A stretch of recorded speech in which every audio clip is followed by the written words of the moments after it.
10 मुहर्रम का दिन सिर्फ गम और कुर्बानी का दिन नहीं, बल्कि ये दिन दुआओं की कबूलियत का वो सुनहरी मौका है जिसे अगर दिल से पुकारा जाए तो रब अता किए बगैर लौटाता नहीं। अगर आप बे औलाद हैं और माँ या बाप बनने की तमन्ना रखते हैं तो ये वीडियो आपके लिए है। 10 मुहर्रम का दिन हजरत इमाम हुसैन और उनके अहले बैत की कुर्बानियों से मुनव्वर दिन है। उस दिन किए गए नेक आमाल, दुआएं और जिक्र एक खास नूरानी कैफियत रखते हैं। इसी दिन अल्लाह ताला अपने कुछ खास बंदों की फरियाद सुनता है और उन्हें ऐसी नेमतें अता करता है जिनकी वो बरसों से ख्वाहिश रखते हैं। अगर आप औलाद की नेमत चाहते हैं तो 10 मुहर्रम के दिन सुबह या असर के बाद पाकीज़ा हालत में वुजू के साथ इस तरीके से ये विर्द करें, या वहाब या रज़्ज़ाक हबली मिन लदुनका दुर्रियतन तय्यबा इन्नका समीउद दुआ। ये वजीफा 313 बार पढ़ें। दरमियान में 3 बार दुरूद इब्राहिमी ज़रूर पढ़ें।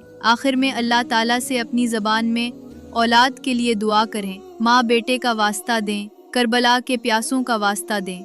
जब आप ये वजीफा करें तो यकीन कामिल याद रखें, दुआ में ताखीर महरूमी नहीं होती, बल्कि अल्लाह ताला बेहतरीन वक्त पर सब कुछ अता करता है।